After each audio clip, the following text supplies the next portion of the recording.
मुजाहिद मिल्लत जैसी शख्सियत आपको अपनी जमात में देखने को नहीं मिलेगी। गाजीपुर की जेल में, गाजीपुर हमारे इलाके से करीब, गाजीपुर के जेल में 2 साल तक हुजूर मुजाहिद मिल्लत को कैद किया गया। आपको रस्सी बटने की सजा दी गई। 2 साल तक गाजीपुर की जेल में आप रस्सियां बटते थे। रस्सियां बटते बटते आपके हाथों में बड़े बड़े छाले पड़ गए थे। खुदा की कसम मैं कहता हूं, आज के दौर का आलिम होता तो अपनी जान बचाने के लिए, सलाखों के पीछे से निकलने के लिए वो सब कुछ करता जो उसको वकील बताते। लेकिन हुजूर मुजाहिद मिल्लत अलैहि रहमत व रिज़वान ने साफ लफ्जों में फरमा दिया कि जो बयान हुकूमत के खिलाफ मैंने किया है उसी बयान पर कायम हूँ, फांसी के फंदे पर चढ़ा दो, लेकिन मैं अपने बयान से पीछे हटने के लिए तैयार नहीं। नारे तकबीर, नारे रिसालत, हिम्मते मुजाहिदे मिल्लत, शाने मुजाहिदे मिल्लत, रईसे आज़म उड़ीसा। आज लोग चेहरा देखकर फतवा देते हैं, आज लोग पैसा देकर फतवा देते हैं, आज लोग शख्सियत देकर फतवा देते हैं। लेकिन ऐसे लोग जो चेहरा देखकर फतवा बदल दें वो उलमाए दीन नहीं हो सकते, वो उलमाए शयातीन हैं। आला हजरत इमाम अहमद रजा की बारगाह में सवाल हुआ, क्या फरमाते हैं उलमाए दीन व मुफ्तियान शरअ मतीन, और उसके नीचे लंबा चौड़ा सवाल लिखा गया। और नीचे सवाल करने वाले ने लिखा कि कुरान और हदीस की रोशनी में जवाब दें और जवाब देते वक्त किसी की रूह रियायत न कर। इतना लिख दिया। आला हजरत अजीमुल बरकत ने उसका जवाब लिखा और उसके बाद लिखा कि यहाँ जवाब मुकम्मल हुआ। लेकिन साइल ने जब ऊपर लिख दिया है क्या फरमाते हैं उलमाए दीन व मुफ्तियान शरअ मतीन, तो नीचे ये लिखने की क्या जरूरत थी कि जवाब देते वक्त किसी की रूह रियायत न करे, क्योंकि जो जवाब देते वक्त किसी की रूह रियायत करे वो उलमाए दीन और मुफ्तियान शरअ मतीन नहीं। ऐसे लोग उलमाए दीन नहीं, उलमाए शयातीन होते हैं। इसलिए आइंदा मेरे पास सवाल भेजना तो या तो नीचे ये जुमला न लिखना कि किसी की रूह रियायत न करें, या ऊपर ये न लिखना कि क्या फरमाते हैं उलमाए दीन। इसलिए कि जो उलमाए दीन होगा वो जवाब देते वक्त किताब और सुन्नत को देखेगा, किसी के चेहरे को नहीं देखेगा। ये आला हजरत इमाम अहमद रजा का मिजाज था और पूरी जिंदगी हुजूर मुजाहिद मिल्लत उसी मिशन और उसी मिजाज के तहत काम करते रहे। बड़ी बड़ी तकलीफें उठाई, बड़ी बड़ी परेशानियां उठाई। आपने अपनी सारी दौलत इस्लाम की हिदायत और रहनुमाई और मसलक की नशर व इशाअत में सर्फ फरमा दिया। गरीबों की शादियां की, बड़े बड़े तलबा को आपने पढ़ाए, बड़े बड़े उलमा को आपने वजीफे मुकर्रर किए। बेशुमार मदरसों में आपने अपनी दौलत खर्च करके उसकी इमारत बनवाई। लेकिन सबके पीछे सिर्फ एक ही मकसद था कि मेरा मसलक आला हजरत सलामत रहे और मेरा मसलक आला हजरत मजबूत हो। पूरी जिंदगी जिस मसलक की तरबीज व इशाअत हुजूर मुजाहिद मिल्लत अलैहि रहमत व रिज़वान करते रहे, उस मसलक का नाम मसलक आला हजरत। और आज भी बेशुमार बातिल फिरके वजूद में आ रहे हैं, बेशुमार बातिल जमातें पैदा हो रही हैं, लेकिन हर बातिल जमात और हर बातिल फिरके का मुंह तोड़ जवाब अगर कोई मसलक दे सकता है तो वो सिर्फ और सिर्फ मसलक के आला हज़रत। अल्लाह के नबी सैयद आलम सल्लल्लाहु अलैहि वसल्लम ने आज से 1450 साल पहले फरमाया, सतफ्तरिकु उम्मती अला सलासिन व सबईन मिल्लतन कुल्लुहुम फिन्नार इल्ला मिल्लतन वाहिदा। क़ालू मन हिया या रसूल अल्लाह? क़ाल मा अना अलैहि व अस्हाबी। मेरी उम्मत 73 फिरकों में बट जाएगी, 72 फिरका जहन्नमी होगा और एक फिरका जन्नती।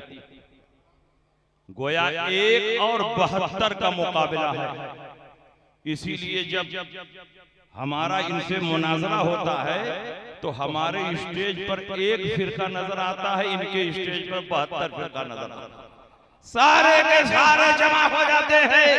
इसका मतलब खुद इन्होंने बता दिया कि ये एक में नहीं है, 72 में है। और अल्लाह के नबी ने बहुत पहले फरमा दिया था कि 72 जहन्नम में जाएंगे और एक ही फिरका जन्नत में जाएगा। वो कौन फिरका होगा जो जन्नत में जाएगा? अल्लाह के नबी ने फरमाया माना अलैहि व अस्हाबी, जो मेरे तरीके पर हो, मेरे सहाबा के तरीके पर हो, वो जन्नती है। जो मेरे तरीके से अलग हो, सहाबा के तरीके से अलग हो, वो जहन्नमी है। नबी के तरीके को सुन्नत कहते हैं और सहाबा को जमात कहते हैं, और दोनों को मिला दो तो अहले सुन्नत व जमात बनता है। पता चला जो अहले सुन्नत व जमात के तरीके पर होगा वो जन्नती होगा, और जो अहले सुन्नत से अलग होगा वो जहन्नमी होगा। चाहे वो अपना नाम अहले कुरान रखे, चाहे वो अपना नाम अहले हदीस रखे, चाहे वो अपना नाम जमात इस्लामी रखे, चाहे वो अपना नाम असहाबुल अदल व तौहीद रखे। खूबसूरत टाइटल लगा लेने से कोई जमात हक पर नहीं हो सकती है। हक पर वही जमात होगी जो नबी की सुन्नत पर चले और सहाबा के तरीके पर। जवाब नारे तकबीर, अल्लाह अकबर, जिंदाबाद जिंदाबाद जिंदाबाद। अब आप बताओ नबी ने ये क्यों फरमाया जो मेरी सुन्नत पर चले और सहाबा के तरीके पर चले? जो सहाबा का तरीका है वो नबी की सुन्नत से अलग नहीं है। जो नबी की सुन्नत है बेईन ही वही सहाबा का तरीका। तो नबी ने सिर्फ एक बात क्यों नहीं पेश कर दी? जो मेरी सुन्नत पर चले वो हक पर है, वो जन्नती है। अपनी सुन्नत के साथ साथ सहाबा के तरीके को क्यों लाजिम कर रहे हैं? इसलिए कि नबी को मालूम था कि आखिर दौर में कुछ बातिल जमातें पैदा होंगी जो सहाबा को छोड़कर डायरेक्ट कुरान पर अमल करने का दावा करेंगी, डायरेक्ट हदीस पर अमल करने का दावा करेंगी, नबी की सुन्नतों पर चलने का दावा करेंगी। और जब सहाबा को छोड़ दिया जाए तो न कुरान पर अमल हो सकता है, न हदीस रसूल पर अमल हो सकता है, न नबी की सुन्नत पर अमल हो सकता है। इसलिए नबी ने फरमाया कि ओरिजिनल सुन्नी वही है जो सहाबा के रास्ते पर चले। जो सहाबा के रास्ते पर चल रहा है वही हकीकत में कुरान पर अमल कर रहा है, वही हकीकत में हदीस रसूल पर अमल कर रहा है। बताओ कौन सी जमात आज सहाबा के तरीके पर चल रही है? क्योंकि जो जमात सहाबा के तरीके पर होगी वही जन्नती। कौन सी जमात सहाबा के तरीके पर है? कोई और नहीं, हम अहले सुन्नत सहाबा के तरीके पर हैं, जिनकी पहचान मसलक आला हजरत है। सहाबा नबी के गैब पर ईमान रखते थे, हम भी नबी के गैब पर ईमान रखते हैं। सहाबा नबी की शफाअत पर ईमान रखते थे, हम भी नबी की शफाअत पर ईमान रखते हैं। सहाबा नबी के वसीले से दुआएं मांगते थे, हम भी नबी के वसीले से दुआएं मांगते हैं। सहाबा दूरों नजदीक से या रसूल अल्लाह कहकर पुकारते थे, हम भी दूरों नजदीक से या रसूल अल्लाह कहकर पुकारते हैं। सहाबा ज़ियारत क़ुबूर को जाते थे, हम भी ज़ियारत क़ुबूर को जाते हैं। सहाबा इसाले सवाब करते थे, हम भी इसाले सवाब करते हैं। जो सहाबा का अकीदा है वही हमारा अकीदा है, जो सहाबा का तरीका है वही हमारा तरीका है। और नबी ने फरमाया जो सहाबा के रास्ते पर होगा वही जन्नती है। इसलिए जन्नती आज के दौर में कोई और नहीं, हम बरेलवी हैं जिनकी पहचान मसलक के आला हज़रत से होती है। नारे तकबीर, नारे रिसालत, शम्सुल फुक़हा, मुनाज़िर अहले सुन्नत। और बात बिला दलील न रहे, एक एक हदीस भी सुनते चलिए। सहाबा नबी के गैब पर ईमान रखते थे, हम भी नबी के गैब पर ईमान रखते थे। क्या दलील है कि सहाबा नबी के गैब पर ईमान रखते थे? उठाइए बुखारी शरीफ जिल्द अव्वल किताबुस सलात बाबो मन रका दून सफ।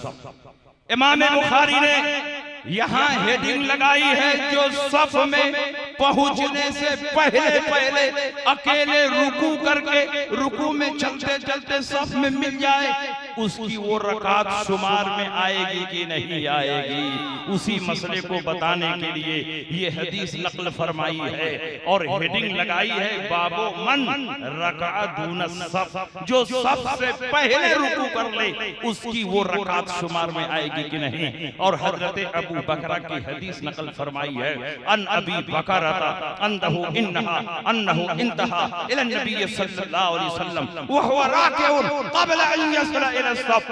हजरत अबू बकरा से मरवी है वो मस्जिद नबवी शरीफ में नमाज पढ़ने के लिए गए, अभी मस्जिद के दरवाजे ही पर पहुंचे थे जहां जूता चप्पल उतारा जाता है। देखा हुजूर रुकू में जा चुके हैं, सहाबा रुकू में जा चुके हैं। सोचा वहां जाकर नियत बांधूंगा, कहीं जाते जाते सरकार सर न उठा दें और मेरी एक रकात छूट न जाए। रकात पाने की मोहब्बत में मस्जिद के दरवाजे ही पर नियत बांध लिया, वहीं रुकू में चले गए और रुकू में चलते चलते सफ में जाकर मिल गए। अल्लाह के नबी ने जब सलाम फेरा तो अब बताओ इमाम साहब नमाज पढ़ाते हैं तो उनका चेहरा तो किबले की तरफ होता है और आने वाला पीठ के पीछे से आ रहा है। अल्लाह के नबी ने जब सलाम फेरा तो इरशाद फरमाया अबू बकरा खड़े हो जाओ। अबू बकरा खड़े हो गए और अल्लाह के नबी ने पूछा कि तुमने मस्जिद के दरवाजे ही पर क्यों नियत बांधकर रुकू कर लिया और रुकू में चलते चलते सफ में मिल गए? क्या तुमको नबी का तरीका नहीं मालूम? क्या तुमको सुन्नत नहीं मालूम कि सफ में पहुंचने के बाद नियत बांधना चाहिए? अबू बकरा ने ये नहीं कहा या रसूल अल्लाह आपका चेहरा तो किबले की तरफ था, मैं पीठ के पीछे से आया और आपको पीठ पीछे का इल्म नहीं, तो कैसे आपने जान लिया कि अबू बकरा ने किस तरह नमाज शुरू की है? इसलिए कि वो सहाबी थे, वहाबी नहीं थे। उनका ये अकीदा था कि नबी जैसे आगे देखते हैं वैसे ही पीछे देखते हैं। पूरी कायनात नबी के निगाहों के सामने है। अल्लाह के नबी ने इरशाद फरमाया इन्नल्लाह रफ़अ लिय दुनिया फ़अना अंज़ुरु इलैहा व इला मा हुवा काइनुन फ़ीहा इला यौमिल क़ियामा कअन्नमा अंज़ुरु इला कफ़्फ़ी हाज़िही। जो कुछ दुनिया में हो चुका है, जो कुछ क़यामत तक होने वाला है, सबको अल्लाह ने समेटकर मेरे निगाहों के सामने रख दिया है और मैं तमाम चीजों को ऐसे ही देखता हूँ जैसे हाथ की हथेली को देखता हूँ। इन्नकुम तरौना क़िबलती हाहुना, तुम समझते हो कि नमाज पढ़ाता हूँ तो मेरा चेहरा किबले की तरफ होता है, मैं तुमको पीठ के पीछे नहीं देखता हूँ। ऐसा नहीं है। इन्नी लाराकुम वरासही कमा राकुम अमामी, मैं तुमको पीठ के पीछे ऐसे ही देखता हूँ जैसे आगे देखता हूँ। कमा ला यख्फा अलैया रुकूअकुम वला खुशूअकुम, तुम्हारा रुकू भी मुझसे छुपा हुआ नहीं, तुम्हारा खुशू भी मुझसे छुपा हुआ नहीं। अरे मैं वो पैगंबर हूँ कि जब कब्रिस्तान से गुजरता हूँ तो मुर्दों के हालात को देखता हूँ, किस पर अजाब हो रहा है, किसको सवाब दिया जा रहा है। मक्के में होता हूँ, मदीने के हालात को देखता हूँ, मदीने में होता हूँ, जंगे रूम का मुशाहिदा करता हूँ, मिंबर पर होता हूँ, क़यामत तक के अहवाल को सहाबा के सामने बयान करता हूँ। जमीन पर होता हूँ, यहीं पर खड़े खड़े अपने हौज़े कौसर को देखता हूँ। वल्लाहि इन्नी लारा हौज़े अल-आन मिन मकामी हाज़ा, यहीं पर खड़े खड़े अपने हौज़े कौसर को देख रहा हूँ। जमीन पर होता हूँ, आसमान वालों को देखता हूँ, जब आसमान से गुजरता हूँ जमीन पर चलने वाले इंसानों के दिलों को देखता हूँ। आला हजरत फरमाते हैं सरे अर्श पर है तेरा गुजर, दिले फर्श पर है तेरी नजर, मलकुत मुल्क में कोई शय नहीं वो जो तुझ पे आया नहीं, वो खुदा खुदा का यही है दर, नहीं और कोई मगर मगर जो वहां से हो यही आगे हो, जो यहाँ नहीं तो वहां। नारे तकबीर, पूरा मजमा नारे रिसालत, इल्मे गैबे मुस्तफा। और इनका हाल ऐसे ही है, ये न यहाँ है न वहाँ। नबी के गैब पर सहाबा ईमान रखते थे, नबी के गैब पर हम भी ईमान रखते हैं। तो हमारा अकीदा सहाबा के अकीदे के मुताबिक हुआ और नबी ने फरमाया जो सहाबा के मुताबिक अकीदा रखेगा, जो सहाबा के रास्ते पर चलेगा, वही हकीकत में जन्नती है। इसलिए जन्नती तुम नहीं हो बल्कि जन्नती हम हैं, जिनकी पहचान आज के दौर में मसलक आला हज़रत से होती है। सुभान तो अल्लाह। नबी के गैब के मुनकिर हो, जब तुम गैब के मुनकिर हो तो सहाबा के रास्ते पर नहीं हो सकते। और नबी की शफाअत पर सहाबा ईमान रखते थे और नबी की शफाअत पर हम भी ईमान रखते थे। हमारा अकीदा है कि नबी दुनिया में जिनकी शफाअत कर दे उसके लिए जन्नत वाजिब है, और नबी आखिरत में जिसकी शफाअत कर दे उसके लिए भी जन्नत वाजिब। ये कहते हैं नबी को दुनिया में शफाअत का कोई पावर और इख्तियार। आओ बुखारी और मुस्लिम की हदीस देखो, नबी अकरम सल्लल्लाहु अलैहि वसल्लम मेराज पर तशरीफ ले गए और अल्लाह ने मेराज पर नबी को क्या दिया, नबी ने क्या लिया, कोई तीसरा था ही नहीं जो बता सके। देने वाला अल्लाह, लेने वाले नबी, और जहां अल्लाह ने दिया वो मकान नहीं है, लामकान है, और लामकान में पहुंचना नबी के साथ खास है। कोई नबी और रसूल भी इस दुनिया में रहकर उस लामकान तक नहीं पहुंच सकता है। तो अल्लाह ने कितना दिया और हबीब ने कितना लिया उसकी तफसीलात कोई नहीं जानता, लेकिन नबी ने जितना बता दिया उतना नबी के गुलाम भी जान गए।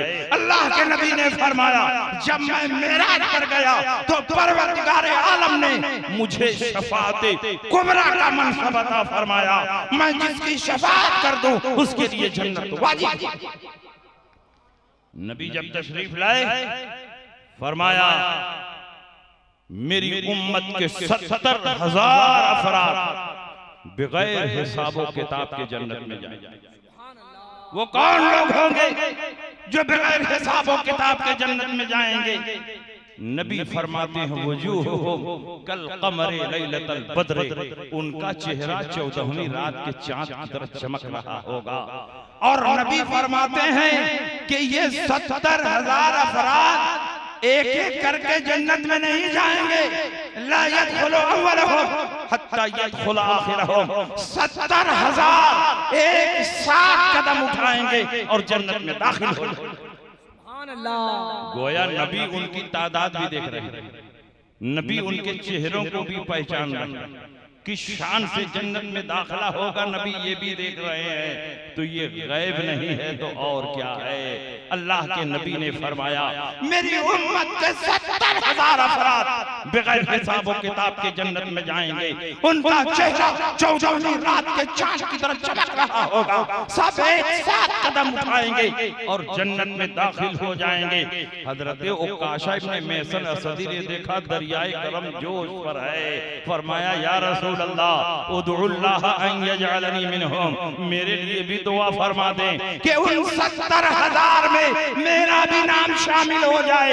नबी ने ये नहीं फरमाया कि दुनिया में शफाअत का इख्तियार नहीं, दुनिया में शफाअत का पावर नहीं, बल्कि नबी ने इसी दुनिया में अपनी शफाअत का जलवा दिखाते हुए इरशाद फरमाया, देर किस बात की है, जाओ उन 70,000 में तुम्हारा भी नाम शामिल कर दिया। इसलिए आला हजरत फरमाते हैं, आज ले उनकी पनाह, आज मदद मांग उनसे, फिर न मानेंगे क़यामत में अगर माना। नारे तकबीर, नारे रिसालत, शाने रिसालत, शाने रिसालत, शफाअते मुस्तफा। आप बताओ नबी की क्या शान। नबी अकरम सल्लल्लाहु अलैहि वसल्लम इरशाद फरमाते हैं कि जिब्रील अमीन मेरी बारगाह में हाजिर हुए और जिब्रील अमीन ने फरमाया, या रसूल अल्लाह, आप चाहें तो आपकी आधी उम्मत बगैर हिसाबो किताब के जन्नत में चली जाए, लेकिन जो आधी उम्मत बचेगी उसको हिसाब देना पड़ेगा। नबी ने सोचा कि कौन है जो अल्लाह के सामने हिसाब दे पाए। अगर अल्लाह हिसाब लेने लगे तो न कोई वली हिसाब दे सकता है, न गौस हिसाब दे सकता है, न कुतुब हिसाब दे सकता है।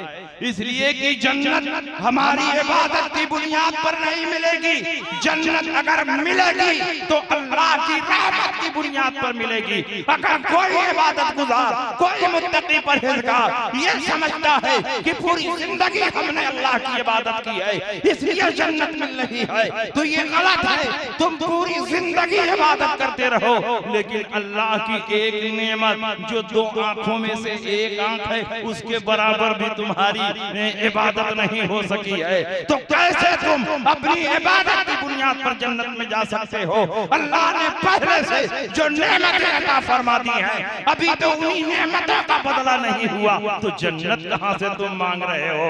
अल्लाह ने आंख दी, अल्लाह की अजीम नेमत है। पकड़ने के लिए हाथ दिया, अजीम नेमत है। सोचने वाला दिल और दिमाग दिया, अजीम नेमत है। चलने के लिए पांव दिया, अजीम नेमत है। बोलने के लिए जबान दी, अजीम नेमत है। इन सारी नेमतों का बदला अदा करना चाहो तो पूरी जिंदगी की इबादत को एक पलड़े पर रख दो और अल्लाह की एक नेमत आंख को दूसरे पलड़े पर रख दो, तो तुम्हारी इबादत हल्की पड़ जाएगी और अल्लाह की नेमत भारी पड़ जाएगी। इसीलिए कुरान ने फरमाया व इन तउद्दू निअमतल्लाहि ला तुहसूहा, अल्लाह की नेमत को अगर तुम शुमार करना चाहो तो कभी शुमार नहीं कर सकते। इसलिए अल्लाह की नेमतों में से एक नेमत सांस लेना भी है, और एक मर्तबा सांस लेने में दो नेमत है। इसलिए कि सांस बाहर से अंदर गई एक नेमत, और अंदर से बाहर निकली दूसरी नेमत। अगर बाहर निकली फिर अंदर नहीं गई तो भी मर जाओगे, और अगर बाहर से अंदर गई और नहीं निकली तो भी मर जाओगे। तो जाना एक नेमत और आना दूसरी नेमत, फिर जाना तीसरी नेमत, फिर निकलना चौथी नेमत। गिनो 1 मिनट में कितनी मरतबा सांस लेते हो, 1 घंटे में कितनी मरतबा सांस लेते हो, 24 घंटे में कितनी मरतबा सांस लेते हो, पूरी जिंदगी में कितनी मरतबा सांस लेते हो। दुनिया का कोई कैलकुलेटर ऐसा नहीं है जो इस नेमत का हिसाब जोड़ सके। इसलिए कुरान में अल्लाह ने फरमाया अगर अल्लाह की नेमतों को शुमार करना चाहो तो कभी अल्लाह की नेमतों को शुमार नहीं कर सकते। लाजवाब हक है, बेशक वाह। तो जिब्रील अमीन नबी की बारगाह में आए, कहा या रसूल अल्लाह अगर आप चाहें तो 70,000 का कोटा बढ़ाया जा सकता। अल्लाह ने मुझे भेजा, जाओ मेरे महबूब से पूछ लो कि मेरा महबूब किस बात पर राजी है।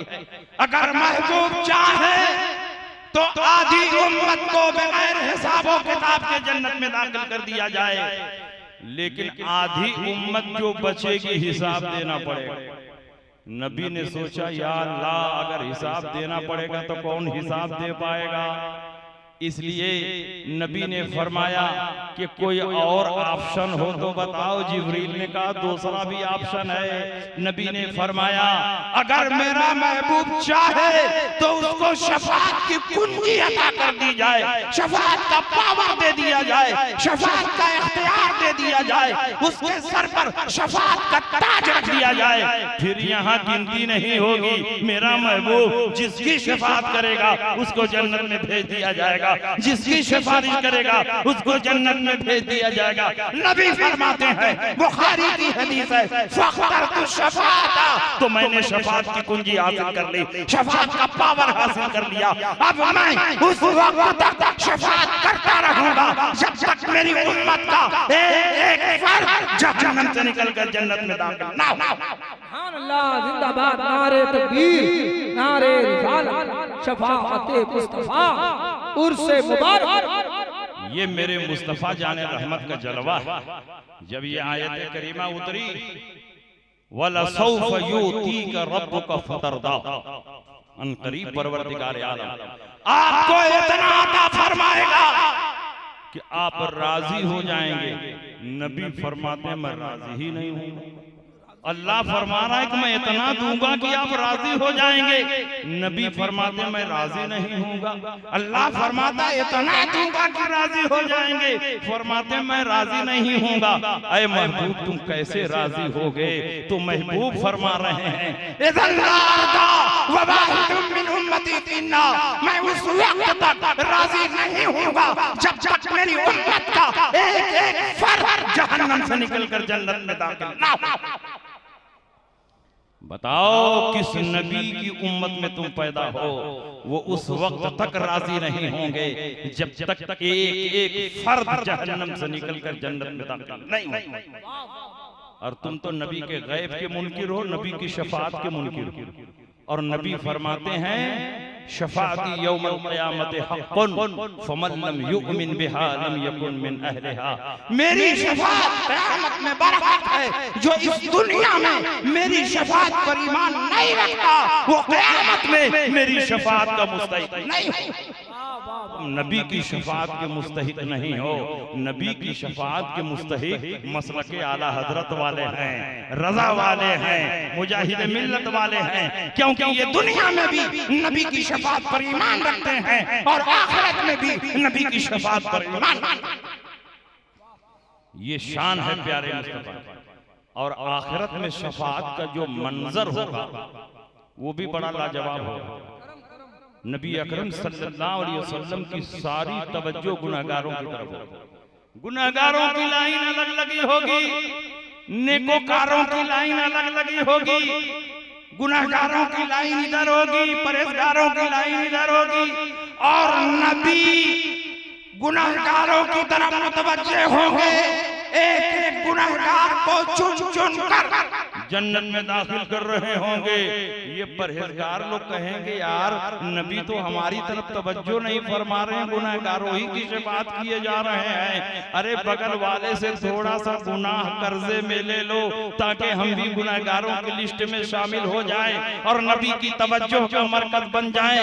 तो बगल वाले से कहेंगे थोड़ा सा गुनाह मुझको कर्जे में दे दो ताकि हम भी गुनहगार हो जाए, नबी की शफाअत के मुस्तहिक हो जाए। उसी को आला हजरत ने फरमाया क्या हिसाब कफला शफाअत है तुम्हारी, वाह वाह, कर्ज लेती है गुनाह परहेजगारी, वाह लाजवाब, जिंदाबाद जिंदाबाद। तो ये मेरे नबी की शान है। शफाअत करेंगे जन्नत में दाखिल करेंगे, शफाअत करेंगे जन्नत में दाखिल करेंगे। नबी फरमाते हैं अना अव्वलु मन यक़रउ बाबल जन्नत, सबसे पहले जन्नत का फाटक मैं खटखटाऊंगा। मेरे लिए जन्नत का फाटक खोला जाएगा और जिसको चाहूंगा जन्नतुल फिरदौस में जगह। और ये नबी के गैब के मुनकिर, नबी की शफाअत के मुनकिर, और जो नबी की शफाअत पर ईमान नहीं रखता वो क़यामत में नबी की शफाअत का मुस्तहिक भी नहीं होगा। इसलिए अल्लाह के नबी की शफाअत के मुस्तहिक हम लोग हैं। ये तो कहते हैं कि नबी ने अपनी बेटी फातिमतु ज़हरा के बारे में फरमाया या फातिमतु ला उगनी अन्के मिनल्लाहि मिन शैइन, ऐ मेरी बेटी फातिमा मैं तुमको अल्लाह के अज़ाब से नहीं बचा पाऊंगा। जब नबी अपनी बेटी को अल्लाह के अज़ाब से नहीं बचा पा रहे हैं तो तुमको कैसे बचाएंगे, तुम्हारी कैसे शफाअत करेंगे, तुमको कैसे जन्नत में दाखिल करेंगे। मैं कहता हूं अरे नादान, हदीस समझने के लिए इमाम अहमद रजा का इश्क चाहिए। हर आदमी हदीस नहीं समझ पाता है, इसलिए कि हदीस समझना आशिक़ रसूल का काम है। जिसका सीना इश्क़ मुस्तफ़ा से खाली हो वो नबी की हदीस पढ़ेगा लेकिन हदीस समझ नहीं पाएगा। नबी ने कब ये फरमाया? जब नबी को हुक्म हुआ कि अपने घर वालों को ईमान की दावत दो, इस्लाम की तबलीग करो। तो जब नबी ने ऐलान नबूवत फरमाया, और ऐलान नबूवत से पहले अली नबी के घर में रहते थे, फातिमतु ज़हरा नबी के घर में रहती थी, खदीजतुल कुबरा नबी के घर में रहती थी। तो नबी ने जब इस्लाम की तबलीग शुरू फरमाई उस मौके पर नबी ने फरमाया याद रखो जिसने मेरा कलमा नहीं पढ़ा और काफिर रहा तो परवरदिगार आलम ने काफिरों के लिए जहन्नम का अज़ाब तैयार किया है। और अल्लाह के इस फैसले के मुकाबले में मैं किसी की कोई मदद नहीं करूंगा। ये माना नहीं है कि तुम लोग मुसलमान हो जाओगे तब भी तुम्हारी कोई मदद नहीं करूंगा। नबी की बेटी फातिमतु ज़हरा रज़ी अल्लाह ताला अन्हा नबी पर मुसलमान हो रही हैं, अली नबी का कलमा पढ़ रहे हैं, खदीजतुल कुबरा नबी का कलमा पढ़ रही हैं, और अल्लाह के नबी ने अपनी बेटी फातिमतु ज़हरा को वो मकाम अता फरमा दिया कि नबी फरमाते हैं इन्नमा फातिमतु सय्यदतु निसाए अहली जन्नत, फातिमा सिर्फ जन्नती ही नहीं जन्नती औरतों की सरदार। और जब नबी की बेटी फातिमतु ज़हरा पुल सिरात से गुजरेगी तो अहले माशर को निदा दी जाएगी, या अहल माशर नकसू रूसकुम व कुद्दू अब्सारकुम फइन्न फातिमा बिन्त मुहम्मदिन तमर्रु मा सबीना अल्फ मिनल हुरीन। ऐ अहले माशर, अपनी अपनी गर्दनें झुका लो, अपनी अपनी निगाहें बंद कर लो, क्योंकि नबी की बेटी फातिमा ज़हरा 70,000 हूरों के साथ गुजरने वाली। ये मेरे नबी ने फातिमा ज़हरा को मकाम अता फरमाया। और तुम नबी के गैब के मुनकिर, नबी की शफाअत के मुनकिर, और नबी के वास्ते से कोई दुआ मांग दे तो उसको भी ये मुशरिक कहते हैं। और इनकी नजर में तो सारे सहाबा ही मुशरिक हो जाएंगे, क्योंकि सारे सहाबा नबी के वसीले से दुआ मांगते थे। उठाओ तिरमिज़ी शरीफ अबू दावा, इस हदीस के रावी हजरत उस्मान इब्ने हुनैफ हैं। वो फरमाते हैं नबी अकरम सल्लल्लाहु अलैहि वसल्लम सहाबा के साथ बैठे हुए थे, अचानक एक नाबीना सहाबी आए और उन्होंने अर्ज की, या रसूल अल्लाह मेरे लिए दुआ फरमा दें कि मेरी आंख रोशन हो जाए। नबी ने फरमाया कि अगर सब्र करोगे तो सवाब मिलेगा। नाबीना सहाबी ने ज़ुबान हाल से कहा, या रसूल अल्लाह जब आपका दामन पकड़ लिया है तो सवाब की क्या कमी है, मैं चाहता हूँ मेरी आंख रोशन हो जाए ताकि आपके जमाले जहां आरा का दीदार कर सकूं, आपके चेहरे अनवर को देख सकूं। नबी ने फरमाया ठीक है, जाओ ताजा वजू करो, मस्जिद के कोने में खड़े हो जाओ, 2 रकात नमाज पढ़ो और नमाज के बाद मेरे वसीले से इस तरह दुआ मांगो, अल्लाहुम्मा इन्नी असअलुका व अतवज्जहु इलैका बिनबिय्यिका मुहम्मदिन नबिय्यिर रहमा इन्नी तवज्जहतु बिका इला रब्बी फी हाजती हाज़िही लितुक़ज़ाली अल्लाहुम्मा मैं तुझसे मांगता हूँ, तेरी तरफ मुतवज्जे हूँ उस नबी के वसीले से जिसको तूने नबी रहमत बनाकर दुनिया में मबूस फरमाया है। मेरे परवरदिगार नबी की सिफारिश को मेरे हक में कबूल फरमा ले। जैसे ही नबी के वसीले से दुआ करते हैं उनकी आंखें रोशन हो जाती हैं, उनकी आंखें चमकने लगती हैं। नाबीना थे, नबी के वसीले से दुआ मांगी तो परवरदिगार आलम ने आंखों में रोशनी अता फरमा दी। इसीलिए मेरे आला हजरत फरमाते हैं, ला व रब्बिल अर्श जिसको जो मिला तुमसे मिला, बटी है कौनैन में नेमत रसूलुल्लाह। लाजवाब नारे तकबीर, नारे रिसालत, इख्तियारे मुस्तफा, शान रिसालत, उर्से मुबारक, सरज़मीने मुजीदर्रा।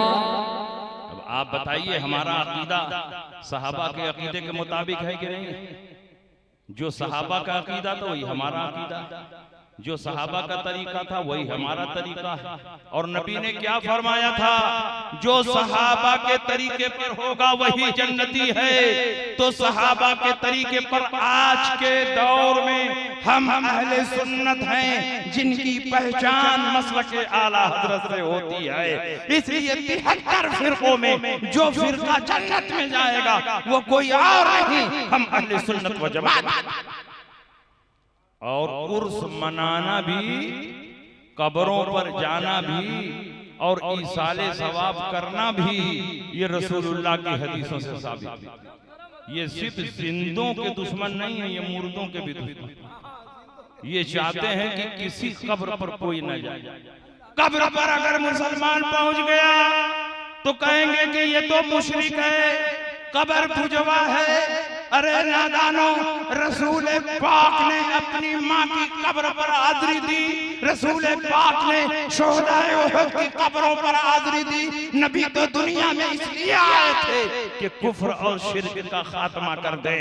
अगर कब्रों पर जाना शिर्क और बिदअत होता तो मेरे मुस्तफा किसी कब्र पर तशरीफ न ले जाते। लेकिन हदीस बताती है कि नबी ने अपनी माँ की कब्र पर हाज़िरी दी है और नबी ने की कब्रों पर लाजवाब, जिंदाबाद जिंदाबाद। हदीस की किताब है अल खसाइसुल कुबरा, उसमें ये रिवायत मज़कूर है। अल्लामा जलालुद्दीन सुयूती की ये तसनीफ। नबी अकरम सल्लल्लाहु अलैहि वसल्लम ऐलान नबूवत के बाद सहाबा की फौज लेकर मकाम अबवा के पास से गुजरते। मक्का और मदीना के दरमियान एक पहाड़ी जगह है जिसको मकाम अबवा कहते हैं। और वहीं नबी की वालिदा मोहतरमा मदफून हैं। अल्लाह के नबी मकामे अबवा पर पहुंचे, माँ की याद तड़पाने लगी, माँ का चेहरा निगाहों के सामने गर्दिश करने लगा।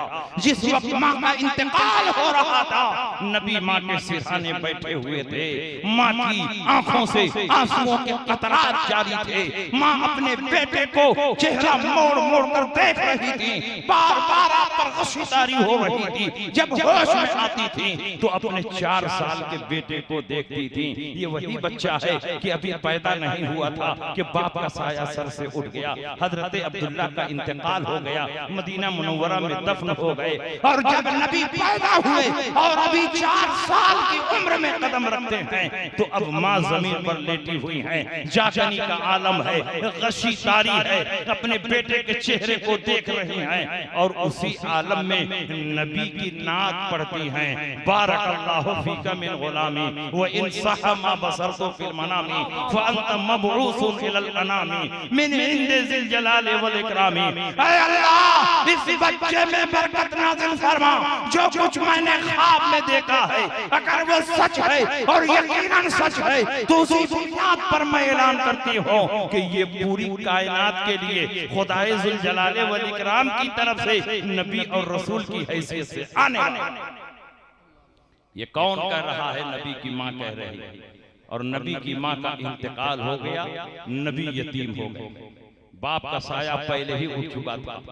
माँ थी तो माँ भी दुनिया से रुखसत हो गई।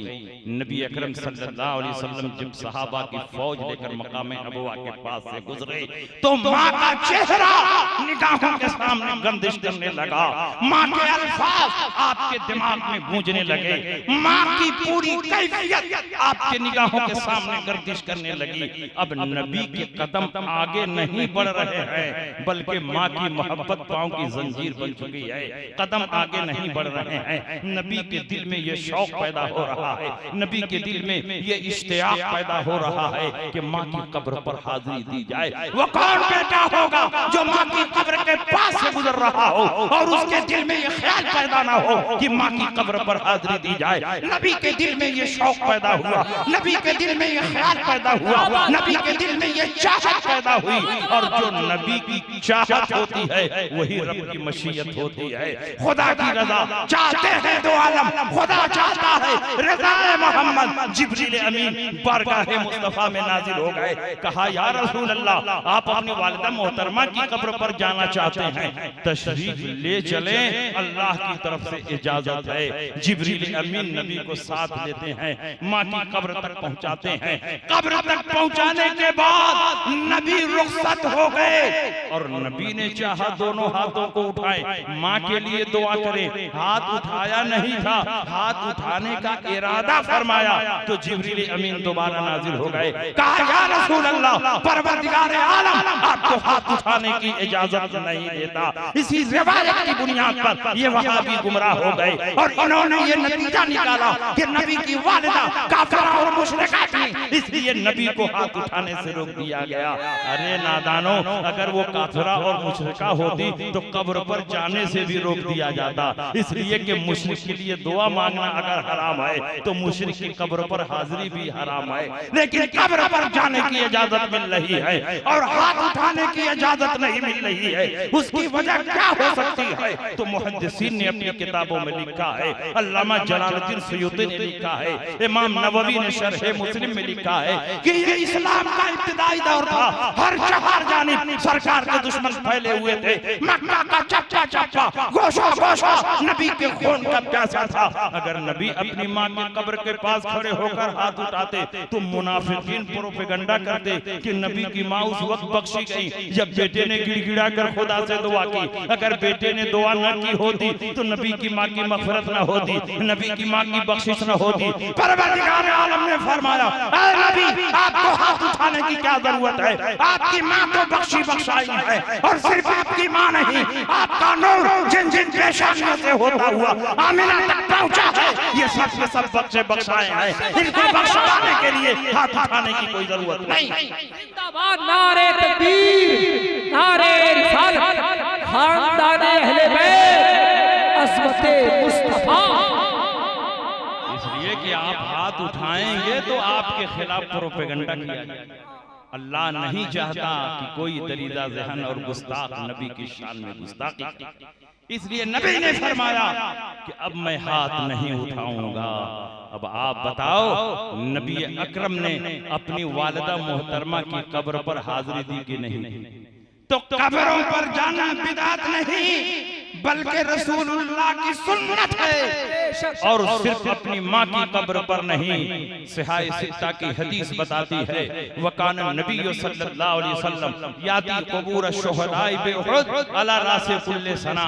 हर साल के अखीर में अल्लाह के नबी शुहदाए उहुद की कब्रों पर जाते रहे। तकरीबन 8 साल तक मुसलसल अल्लाह के नबी शुहदाए उहुद की कब्रों पर जाते रहे। अगर कब्रों पर जाना बिदअत होता तो मेरा नबी माँ की कब्र पर ना जाता, मेरा नबी शुहदाए उहुद की कब्रों पर ना जाता। ये इस बात की दलील है कि कब्रों पर जाना बिदअत नहीं बल्कि नबी की सुन्नत। मगर आज तक ये बेचारे सुन्नत और बिदअत में फर्क ही नहीं कर पा रहे। इसलिए कि जो कौवा और बटेर में फर्क ना कर सके, वो सुन्नत और बिदअत में कैसे फर्क कर सकता?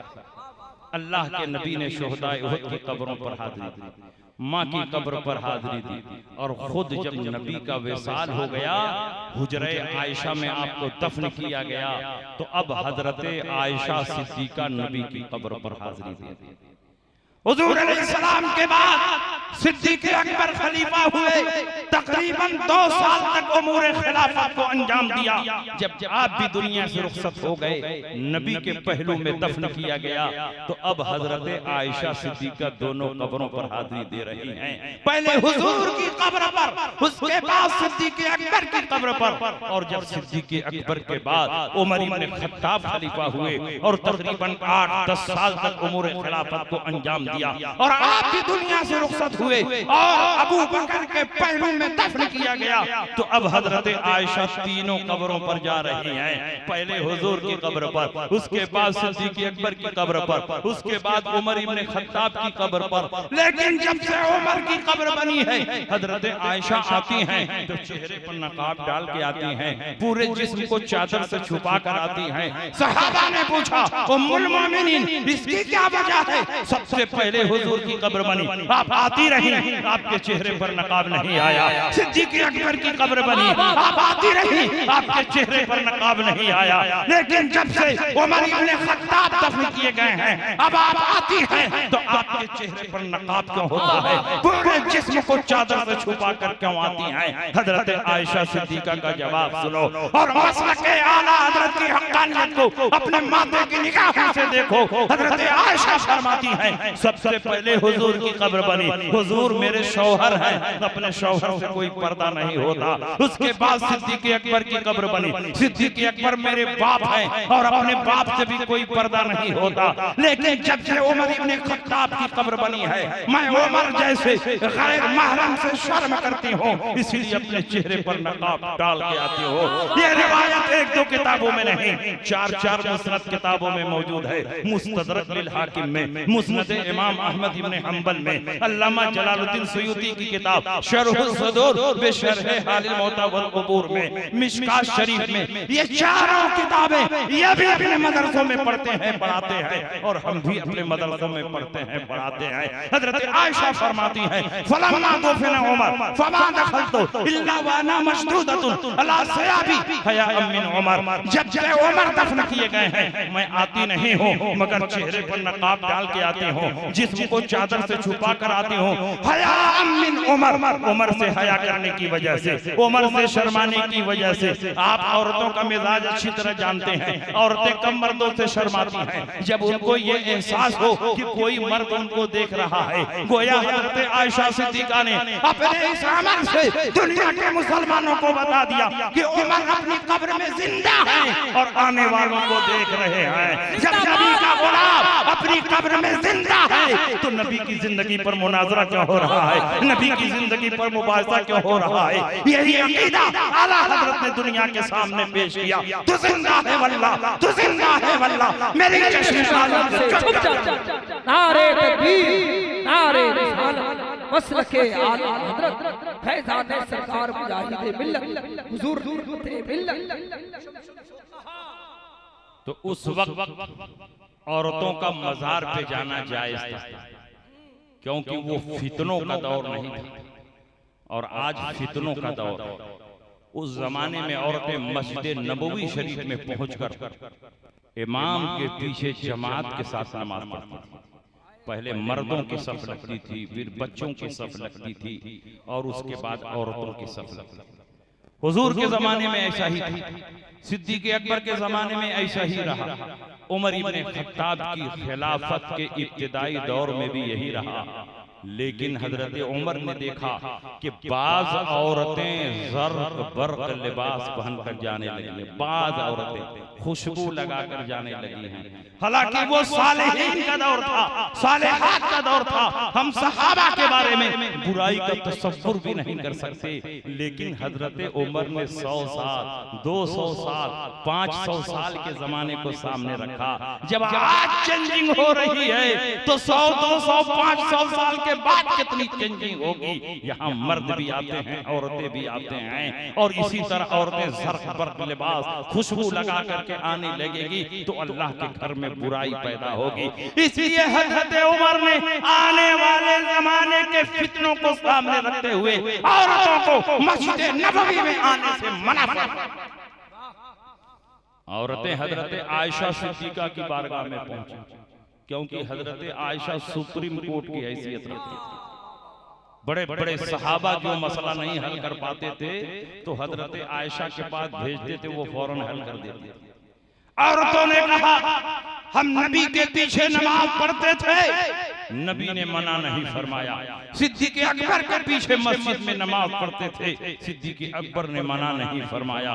लेकिन उमर इब्न खत्ताब अब मना फरमा रहे हैं। हजरत आयशा सिद्दीक़ा जो मिजाज नबूवत को सबसे ज्यादा पहचानने वाली थी, हजरत आयशा ने फरमाया लौ रआ रसूलुल्लाह सल्लल्लाहु अलैहि वसल्लम मा अहदसत निसा लमनउन ज़ालिक। आज औरतों ने जो अपना हाल बना रखा है, अगर रसूल पाक होते और इनको देखते तो रसूल पाक भी मना फरमा देते। इसलिए उमर ने जो मना फरमाया है वो बिल्कुल सही और दुरुस्त।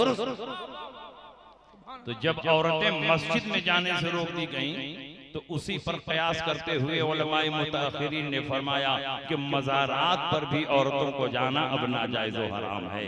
और इस मौजू पर आला हजरत ने एक किताब लिखी है जो मलून नूर फी नही निसा अन ज़ियारतिल कुबूर। इसलिए असल मसला के आला हजरत यही है कि मज़ारात पर औरतों को जाने से रोका जाए और मना किया जाए। मज़ारात और कब्रों पर जाना मसला के आला हजरत की रूह से जायज़ नहीं। तो आप बताइए, हजरत आयशा सिद्दीक़ा ने कब्रों पर हाजिरी दी और तमाम सहाबा नबी की कब्र पर आते रहे। तो अगर कब्रों पर जाना शिर्क होता, बिदअत होता, नाजायज होता, हराम होता तो नबी अपनी माँ की कब्र पर तशरीफ न ले जाते, शुहदाए उहुद की कब्रों पर तशरीफ न ले जाते। हजरत आयशा सिद्दीक़ा, सिद्दीक़ अकबर, उमर इब्न खत्ताब और हजरत अबू बकर सिद्दीक़ की कब्र पर न जाती। ये इस बात की दलील है कि कब्रों पर जाना बिदअत नहीं बल्कि रसूलुल्लाह की सुन्नत है और सहाबा की सुन्नत। तो अल्हम्दुलिल्लाह हम सहाबा के रास्ते से, मगर ये कहते हैं कि ये सब बिदअती हैं, मुशरिक हैं, कब्र पूजवा। अगर किसी मज़ार पर जाने के बाद हुजूर मुजाहिद मिल्लत की कब्र पर जाने के बाद आपने रोज़े की जाली को चूम लिया तो कहेंगे कब्र पूजवा, कब्र को पूज रहा। अगर आपने चौखट को चूम लिया तो कहेंगे कब्र पूजवा है, कब्र को चूम रहा। अगर आपने चादर को चूम लिया तो कहेंगे कब्र पूजवा है, मुशरिक है। हालांकि हमने सिर्फ चूमा और इन्होंने कहा पूजा, कब्र को पूज रहे हैं।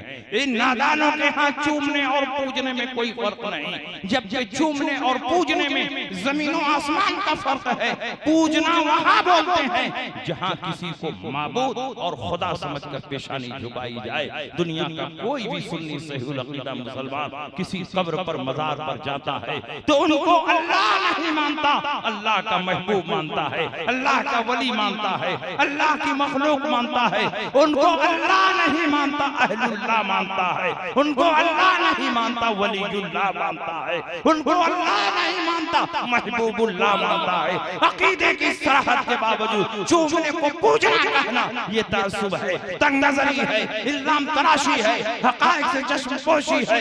ये तो कोई सरफिरा और पागल होगा जो किसी कब्र पर पहुंचने के बाद माज़अल्लाह ये तसव्वुर करे कि यहाँ अल्लाह लेटा हुआ है। कोई सही हो दिमाग मुसलमान ऐसा नहीं सोच सकता, क्योंकि मुसलमानों को माँ की गोद में ये अकीदा पिला दिया गया है कि अल्लाह हई है, अल्लाह कय्यूम है, अल्लाह हमेशा से है और हमेशा रहेगा। जब वो हमेशा से है और हमेशा रहेगा तो उस पर मौत नहीं तारी होगी। जब उस पर मौत नहीं तारी होगी तो उसकी कब्र भी नहीं बनेगी। जब कब्र नहीं बनेगी तो उसकी चादर भी नहीं होगी। पता चला चादर उसकी होगी जिसकी कब्र बने, कब्र उसकी होगी जिस पर मौत तारी हो। और अल्लाह पर मौत तारी हो नहीं सकती तो उसकी कब्र भी नहीं हो सकती, चादर भी नहीं हो सकती। तो किसी कब्र पर पहुंचने के बाद कोई मुसलमान हरगिज़ ये नहीं सोच सकता कि यहाँ अल्लाह लेटा हुआ है। ये इनका धोखा है, ये इनका फरेब है, ये इनका मुगालता है। अगर तुम चूमने को पूजना कहोगे, रूए जमीन पर कोई मुसलमान नहीं बचेगा। कौन गिलाफे काबा को नहीं चूमता, कौन हजर अस्वद को नहीं चूमता, कौन कुरान के जुज़्वे दान को नहीं चूमता। बुखारी की हदीस बताती है नबी करीम ने अपनी बेटी फातिमा ज़हरा की पेशानी को चूमा है, हजरत फातिमा ने नबी के दस्ते मुबारक को चूमा है। तो इन चीजों को चूमने वाले क्या काफिर और मुशरिक हैं? तो बताओ रूए जमीन पर मुसलमान को। इसलिए चूमना और है, पूजना और। चूमने और पूजने में फर्क न समझ में आया हो तो आइए मैं तारीख इस्लाम की रोशनी में 2 मिनट में समझा दूं कि चूमने और पूजने में कितना फर्क है।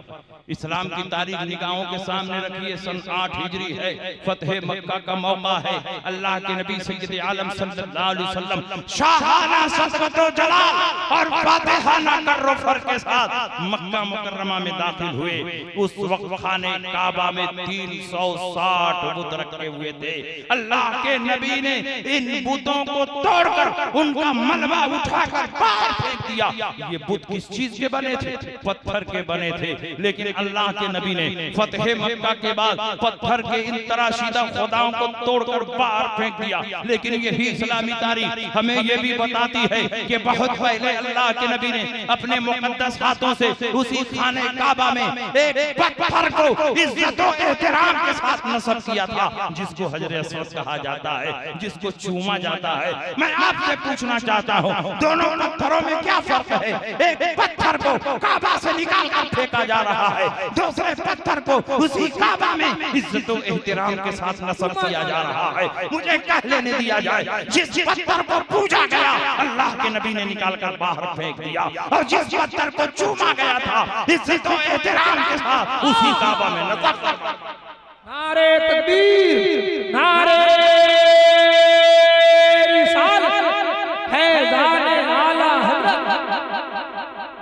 इसलिए मेरे भाइयों आप इनके धोखे में ना आए, इनके फरेब में ना आए। अगर चूमने को पूजना कहोगे तो सहाबा भी इनके फतवे से नहीं बचे, क्योंकि सहाबा ने भी नबी की कब्र को चूमा है, उसको बोसा दिया। हदीस सुनना चाहते हैं? मुस्तदरक लिल हाकिम में यह हदीस है।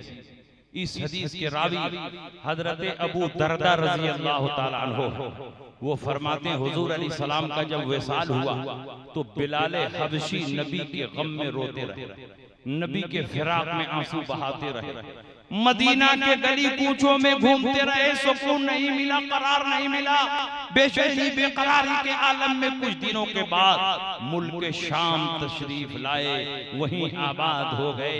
एक मुद्दत के बाद अल्लाह के नबी उनके ख्वाब में तशरीफ लाए और फरमाया, या बिलालो मा हाज़िहिल जफ़वा अलम याने अन तज़ूरनी फबका बुकान कसीरा व रकिब राहिलतहु। ऐ बिलाल हबशी, ये क्या जुल्म है? क्या मेरी याद तुमको नहीं तड़पाती? मेरी कब्र की ज़ियारत के लिए नहीं आओगे? जब तक मैं मदीना मुनव्वरा में हयात ज़ाहिरी के साथ था तो तुम एक खादिम और गुलाम की तरह मेरे पीछे पीछे रहते थे, लेकिन मैं कब्र अतहर में आ गया हूँ तो तुम मदीना छोड़कर मुड़ के शाम चले आए। क्या मेरी याद नहीं तड़पाती? मेरी कब्र पर हाजिरी नहीं दोगे? बिलाल हबशी की आंख खुलती है, ज़ारो कतार रो रहे हैं, फूट फूट कर रो रहे हैं। बिलाल हबशी ने ये नहीं सोचा ख्वाब में आने वाला कोई और होगा, नबी नहीं होंगे, इसलिए कि वो सहाबी थे, वहाबी नहीं थे। उनका ये अकीदा था कि अगर ख्वाब में भी सरकार आए तो वो सरकार ही है, सरकार की शक्ल सूरत में कोई दूसरा नहीं हो सकता, क्योंकि नबी ने इरशाद फरमाया मन रानी फिल मनाम फक़द रानी फ़इन्न शैतान ला यतमस्सलु बी। जिसने मुझको ख्वाब में देखा उसने हकीकतन मुझे को देखा, क्योंकि शैतान को भी ये पावर और इख्तियार नहीं कि नबी की शक्ल सूरत इख्तियार। क्या बात है, जिंदाबाद, हक है। शैतान सबकी सूरत इख्तियार करता है, लेकिन नबी की सूरत इख्तियार नहीं करता। हजरत बिलाल हबशी घोड़ा मंगाते हैं, सफर में 2-4 रोटियां लेते हैं और नबी की कब्र की जियारत के लिए निकल पड़ते हैं। वो रोटियां रह गईं, नबी की जियारत के शौक में खाने का मौका ही नहीं मिला। भागते हुए आए, मदीना मुनव्वरा में हंगामा मच गया कि मस्जिद नबवी के मुअज्जिन बिलाल हबशी आए हुए हैं। चारों तरफ हंगामा मच गया, हर तरफ से लोग नबी की कब्र के पास आने लगे। हजरत बिलाल हबशी घोड़े से नीचे उतरे, भागते हुए नबी की कब्र पर गए, नबी की कब्र को दोनों हाथ से पकड़ लिया और अपना होंठ कब्र नबी पर रख दिया। किसके सामने? सहाबा के सामने। अगर कब्र पर होंठ रखना नाजायज होता सहाबा फौरन टोक देते, सहाबा मना फरमा देते, लेकिन बिलाल हबशी नबी की कब्र को चूम रहे हैं, नबी की कब्र को बोसा दे रहे हैं। ये इस बात की दलील है कि नबी की कब्र को चूमना ये शिर्क और बिदअत नहीं, बल्कि बिलाल हबशी की सुन्नत है। नारे तकबीर, नारे रिसालत, मसलके आला हजरत, उर्से मुबारक, फैज़ाने औलिया, सरज़मीने गुजीदर्रा, शम्सुल फुक़हा। तो अल्हम्दुलिल्लाह हम लोगों का मसलक इतना मजबूत है कि उसके किसी जुज़ और हिस्से पर ये उंगली रखने की जुर्अत और हिम्मत नहीं कर सकते। इसीलिए हम लोग उर्स मनाते हैं। उर्स में क्या होता है? कब्रों पर हाजिरी होती है, ईसाले सवाब होता है। ईसाले सवाब भी जायज़ है, कब्रों पर हाजिरी भी जायज़ है। नबी अकरम सल्लल्लाहु अलैहि वसल्लम ने खुद सवाब पहुंचाने का हुक्म दिया। अल्लाह के नबी ने इरशाद फरमाया मम्मर्रा अलल मकाबिर वक़रा कुल हुवल्लाहु अहद 11 मर्रतन सुम्मा वहबा अजरहा लिल अमवात ऊतिया मिनल अजर बिअददिल अमवात। जो किसी आम कब्रिस्तान में जाए और सिर्फ 11 मर्तबा कुल हुवल्लाह शरीफ पढ़कर उसका सवाब मुर्दों को पहुंचाए तो उस कब्रिस्तान में जितने मुर्दे लेते हैं उनकी तादाद के बराबर इसको सवाब दिया। तो यही तो हम काम करते हैं, कब्रों पर जाते हैं तो कुरान पढ़ते हैं, कुरान का सवाब पहुंचाते हैं। तो कौन सा नाजायज और हराम काम करते हैं? ये कहते हैं सवाब नहीं पहुंचता है इसलिए सवाब पहुंचाना बेकार है। तिलावत हम करें, फायदा दूसरे को मिले, कुर्बानी हम करें, सवाब दूसरे को मिले। मैं कहता हूं कि तुम्हारा नहीं पहुंचता होगा, हमारा तो पहुंचता। और ये भी हदीस से साबित कि सबका सवाब नहीं पहुंचेगा, किसी का सवाब पहुंचेगा, किसी को नहीं पहुंचेगा। अबू दाऊद की हदीस उठाओ, इस हदीस के रावी आमिर इब्नुल आस हैं, फरमाते हैं नबी की खिदमत में पहुंचकर या रसूल अल्लाह मेरा बाप आसिम ने वाइल पूरी जिंदगी आपकी मुखालफत करता रहा, हश्र और नश्र, जन्नत और दोज़ख का इनकार करता रहा, अज़ाबे कब्र का इनकार करता रहा और पुल सिरात का इनकार करता रहा। लेकिन जब दुनिया से मरने लगा तो मुझको बुलाया, मेरे छोटे भाई हिशाम को बुलाया और कहा देखो मैंने पूरी जिंदगी मोहम्मद की मुखालफत की है, उनके खिलाफ तलवारें चलाई हैं, उनके खिलाफ जंगें की हैं, पुल सिरात का इनकार किया है, जन्नत और दोज़ख का इनकार किया है। लेकिन अब दुनिया से जा रहा हूं तो बड़ा डर लग रहा है, कहीं वहां हिसाबो किताब शुरू हो गया तो मेरे पास बचने का क्या जरिया होगा। इसलिए तुम दोनों बेटों को वसीयत करता हूं कि मेरे मरने के बाद 50 गुलाम मेरी तरफ से आजाद कर देना, कि अगर वहां हिसाबो किताब शुरू हो जाए तो गुलामों की आजादी वहां काम आए। और उस जमाने में गुलाम को आजाद करना बहुत बड़ी नेकी थी। तो वसीयत करके मर गए। हजरत अमर इब्नुल आस तो सहाबी रसूल है, नबी की खिदमत में हाजिर हुए, कहा या रसूल अल्लाह, मेरे बाप ने ऐसी ऐसी वसीयत की, और आप तो जानते हैं कि बार बार आपने कलमा पढ़ने की दावत दी, मुसलमान नहीं हुआ, जंगों में आपके खिलाफ तलवारें चलाता रहा, लेकिन जब मरने लगा तो मुझको और मेरे छोटे भाई को बुलाकर कहा कि 50 गुलाम मेरी तरफ से आजाद कर देना, अगर वहां हिसाब व किताब शुरू हो जाए तो गुलामों की आजादी वहां काम आए। लाइफ इंश्योरेंस करवा के जाना चाहता। पूछा या रसूल अल्लाह, मैं अपने बाप के लिए 50 गुलाम आजाद करूं कि न करूं, और अगर गुलाम आजाद कर दूं तो मेरे बाप को सवाब मिलेगा कि नहीं मिलेगा। नबी ने इरशाद फरमाया, अबू दाऊद के अल्फाज हैं, लौ काना मुस्लिमन फातक्तु मन हो औ तसद्दक्तु मन हो औ हजरतु मन हो बलगहु ज़ालिक। अगर तेरा बाप मुसलमान होता और तुम उसकी तरफ से गुलाम आजाद करते, तुम उसकी तरफ से सदका व खैरात करते, तुम उसकी तरफ से हज करते तो उसको सवाब मिलता, लेकिन तेरा बाप तो काफिर था, इसलिए उसको सवाब नहीं मिलेगा। जो कहते हैं सवाब नहीं मिलता है, इनके मुर्दे ऐसे ही हैं कि उनको सवाब ना मिले, इनके मुर्दे कठमुर्दा हैं, इसलिए उनको सवाब नहीं मिल रहा है। हमारे मुर्दे नबी के इश्क में मरे हैं, नबी की गुलामी का पट्टा अपने गले में डाल कर गए हैं, इन सीनों में ईमान की रोशनी जगमगा रही है। जब हम अपने मुर्दों को सवाब पहुंचाएंगे तो अल्लाह के करम से सवाब पहुंचेगा। सवाब पहुंचता भी है और नहीं भी पहुंचता है, ये मुर्दों पर डिपेंड करता है कि मुर्दा कैसा। मुर्दा मोमिन हो तो सवाब पहुंचेगा, मुर्दा काफिर हो तो सवाब नहीं पहुंचेगा। और ये भी याद रखिए, सवाब पहुंचने और पहुंचाने के लिए दोनों तरफ ईमान का कनेक्शन चाहिए। सवाब पहुंचाने वाला भी मुसलमान और जिसको सवाब पहुंचाया जा रहा है वो भी मुसलमान। अगर दोनों में से एक मुसलमान नहीं है तो सवाब नहीं पहुंचेगा। मिसाल के तौर पर मुर्दा मुसलमान है और सवाब पहुंचाने वाले राहुल गांधी हैं तो सवाब पहुंचेगा? नहीं पहुंचेगा। और अगर सवाब पहुंचाने वाला मुसलमान है और जिसको सवाब पहुंचा रहा है वो काफिर और मुशरिक है तो उसको भी सवाब नहीं पहुंचेगा और सवाब पहुंचाने वाला भी इस्लाम से बाहर हो जाएगा। तो सवाब पहुंचने और पहुंचाने के लिए दोनों तरफ ईमान का कनेक्शन चाहिए। मुर्दा भी मुसलमान, सवाब पहुंचाने वाला भी मुसलमान। जब दोनों तरफ ईमान का कनेक्शन होगा तो अल्लाह के फजल से सवाब पहुंचेगा। तुम कहते हो सवाब नहीं पहुंचता है तो चेक करो गड़बड़ी कहाँ है। तुम्हारे मुर्दे में गड़बड़ी है कि खुद तुम्हारे अंदर गड़बड़ी है। क्यों सवाब नहीं पहुंच रहा है? हमारा सवाब पहुंच रहा है क्योंकि हमारा मुर्दा भी मुसलमान, सवाब पहुंचाने वाला भी मुसलमान। जब दोनों तरफ ईमान का कनेक्शन होगा तो अल्लाह के फजल से सवाब पहुंचेगा। जिंदाबाद जिंदाबाद। कहते हैं कि आप लोग सवाब पहुंचाते हैं तो सामने खाना रख करके क्यों सवाब पहुंचाते? सामने खाना रखने का कहीं सबूत नहीं।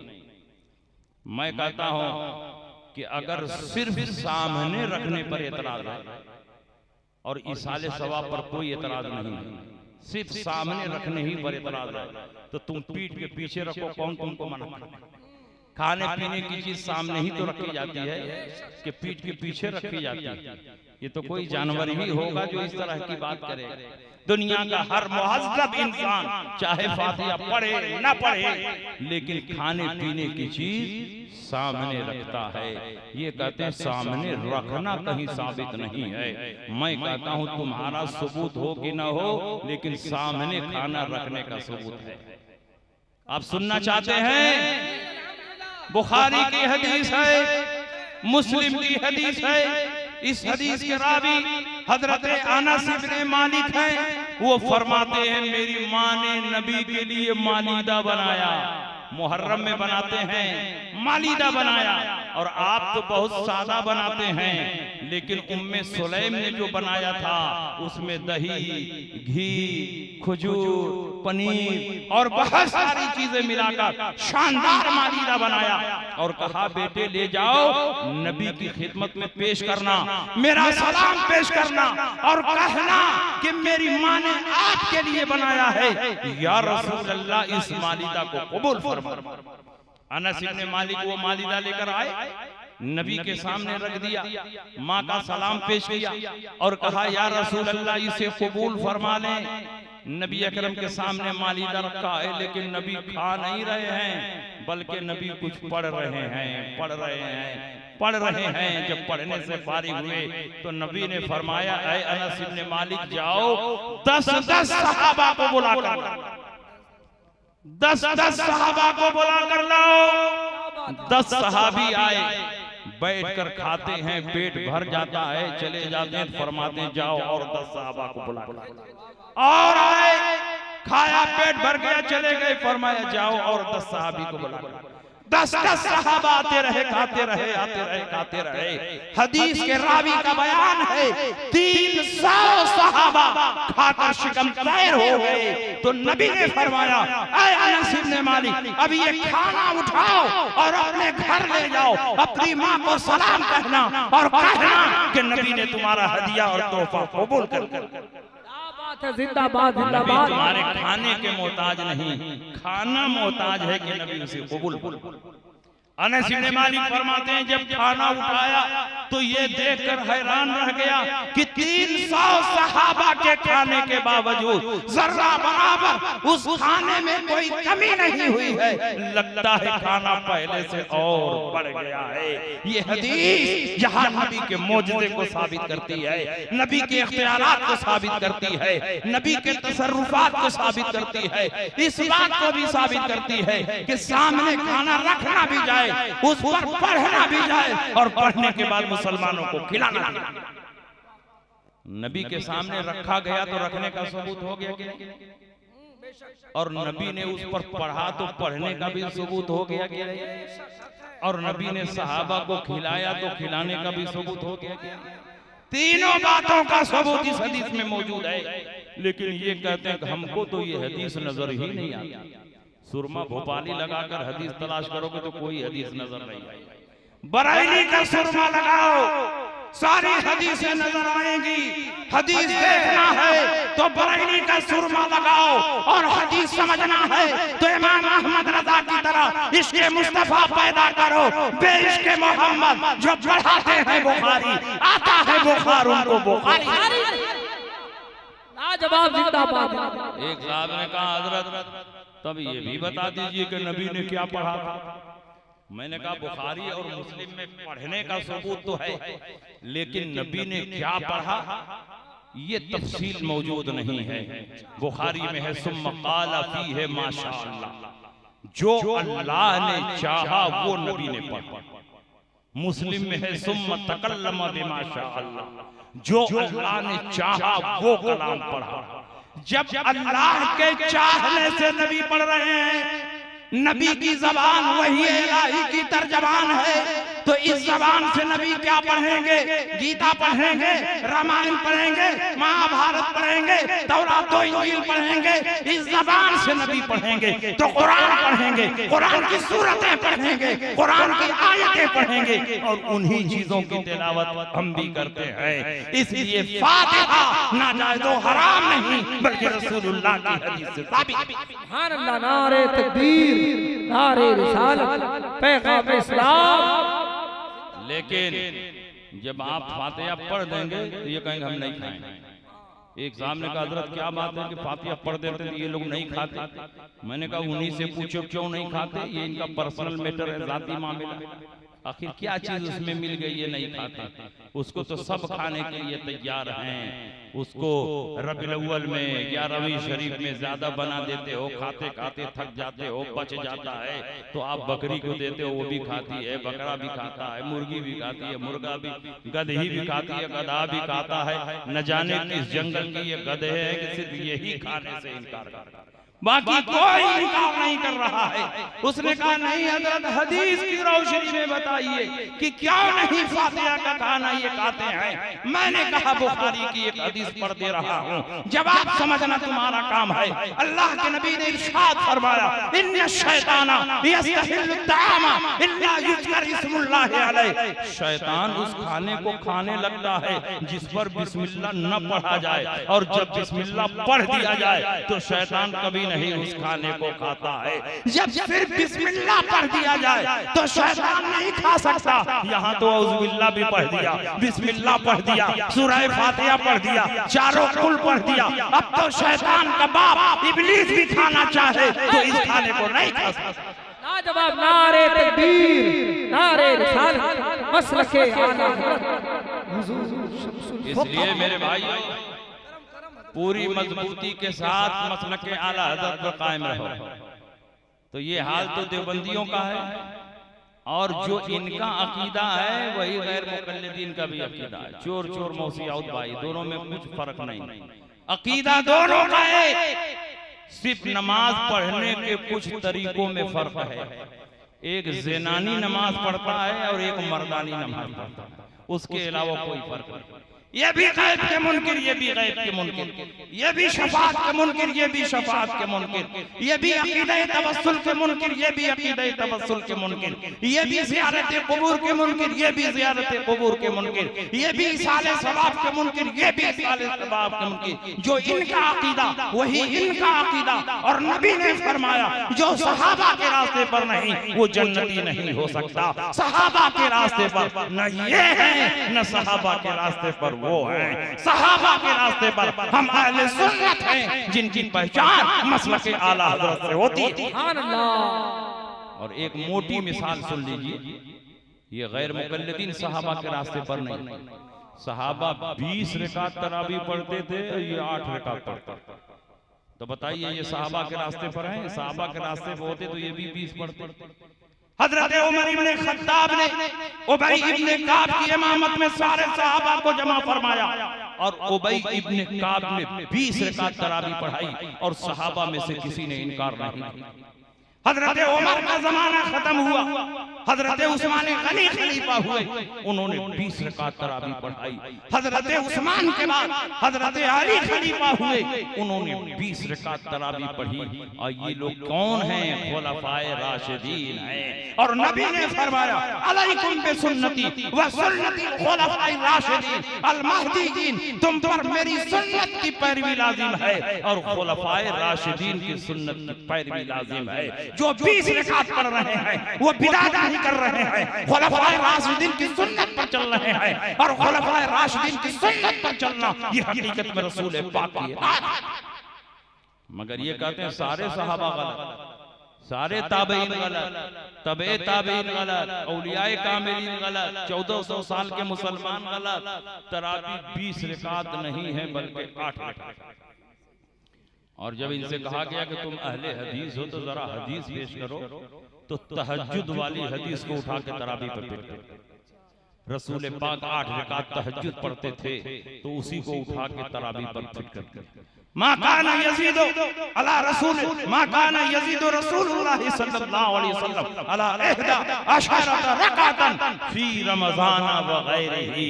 रसूल पाक रमजान में भी और रमजान के अलावा में भी 11 रकात से ज्यादा नहीं पढ़ते। मतलब हुजूर फर्ज नमाज मस्जिद नबवी में पढ़ते और उसके बाद अपने हुजरे में जाते और आराम फरमाते, और आधी रात के बाद उठते थे तो 11 रकात पढ़ते थे, जिसमें 8 रकात तहज्जुद और 3 रकात वितर। तो 8, 3, 11 फी रमजाना वगैरह ही, रमजान में भी यही मामूल था, रमजान के अलावा में भी यही मामूल था। इस रिवायत को अगर तुम तरावी पर महमूल करोगे तो बताओ तरावी रमजान और गैर रमजान दोनों में पढ़ी जाती है कि सिर्फ रमजान में पढ़ी जाती है? इसलिए ये रिवायत तरावी से मुताल्लिक नहीं है बल्कि तहज्जुद से मुताल्लिक है। और इस हदीस में 3 रकात वित्र का जिक्र है और तुम तो 3 रकात वित्र नहीं पढ़ते, एक ही रकात वित्र, 20 को घटा करके 8 कर सोचा कि रमजान में रोजा रख करके दिन भर मेहनत दौड़ भाग करते हैं, 20 रकात कौन पढ़ेगा, खुद बदलते नहीं कुरान को बदल देते हुए। किस दर्जा फतीहा ने हरम पे तौफीक कहा, तरावी 20 रकात नहीं है बल्कि 8 रकात है और 3 रकात वित्र थी तो उसको घटा करके 1 रकात। अब कुछ दिन के बाद कहेंगे कि वित्र की नमाज आधी रकात हो गई, रुकू करो घर जाओ। नमाज के मामले में इन लोगों ने नमाज को घटा दिया और जब गोश्त की बारी आई तो बढ़ा दिया, कहा कि 3 दिन नहीं है कुर्बानी, 4 दिन। 3 दिन में मजा ही नहीं आता, 4 दिन ताजा ताजा गोश्त चाहिए। जबकि सहाबे किराम की रिवायतें मौजूद हैं, अय्यामुन नहर सलासतुन अफजलुहा अव्वलुहा, कुर्बानी 3 दिन है और पहले दिन कुर्बानी करना अफजल। तो ये सहाबा के रास्ते पर नहीं। और इनके एक मुज्तहिद हैं सिद्दीक हसन भोपाली, हाँ उनका नाम सुरमा भोपाली। उन्होंने अपनी किताब बुदुरुल अहिल्ला में लिखा है कि एक बकरे में 100 आदमियों की कुर्बानी जाए। महंगाई के एतबार से इनका फतवा भी बदलता। पहले बकरा सस्ता था तो एक बकरे में 1 की कुर्बानी हो रही थी। जब बकरा महंगा हुआ तो इनके मुज्तहिद साहब ने फतवा दिया कि एक बकरे में 100 आदमियों की कुर्बानी जायज है। सबकी कुर्बानी हो गई, सबका वाजिब साबित हो गया, सब पर जिम्मा हो गए, अब किसी को अलग से कुर्बानी करने की जरूरत नहीं। इन्हीं से सीख करके कलकत्ता के शमानियाजियों ने मीटिंग की। उनके नेताओं ने अपने मौलवियों पर दबाव बनाया कि तुम लोग कुछ नई नई बातें नहीं पैदा करते हो, कुछ आसानियां नहीं पैदा करते हो। देखो गैर मुक़ल्लिदीन को कितनी आसानियां पैदा कर रहे हैं, कॉलेज यूनिवर्सिटी के लोग उनकी तरफ माइल हो रहे हैं। तुम लोग भी कुछ सहूलत और आसानी पैदा करो ताकि शमानियाजी जमात आगे बढ़े।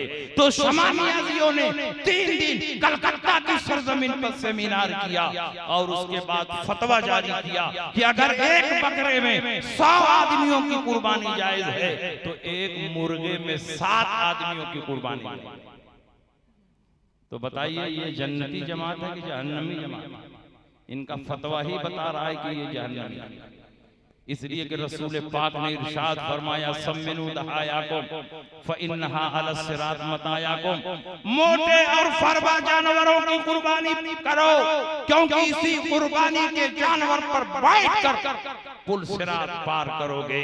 इसलिए जिस जानवर की कुर्बानी करते हो मोटा होना चाहिए, फरबा होना चाहिए ताकि तुम उस पर बैठकर पुल सिरात पार कर सको। और बुखारी की दूसरी हदीस में है कि इसी पुल सिरात के नीचे ही जहन्नम है।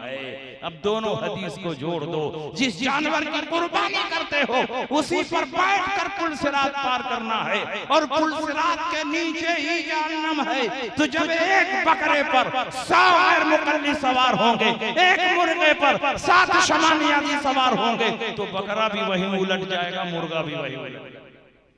तो बताइए पुल सिरात के नीचे क्या है, जन्नत है कि जहन्नम? तो ये जहन्नम में जाने वाले हैं। अल्हम्दुलिल्लाह हम लोगों को जहन्नम में नहीं जन्नत में जाना है, इसलिए हम जन्नतियों के साथ रहेंगे।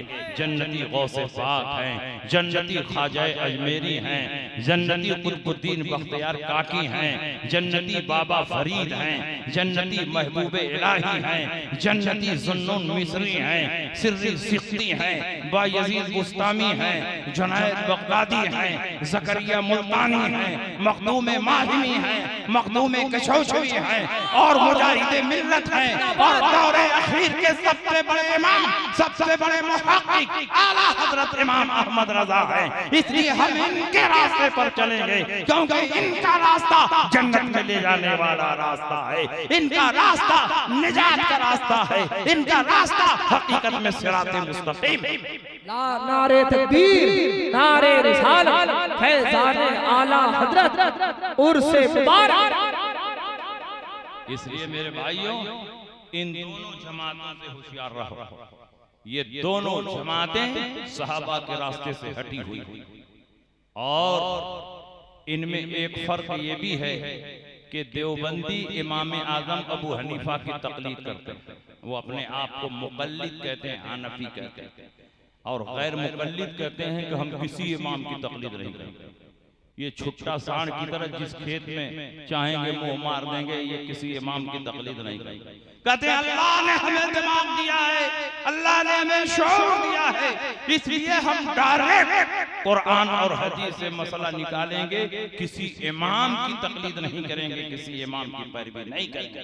मैं कहता हूँ कुरान और हदीस से मसला निकालना इतना आसान नहीं है।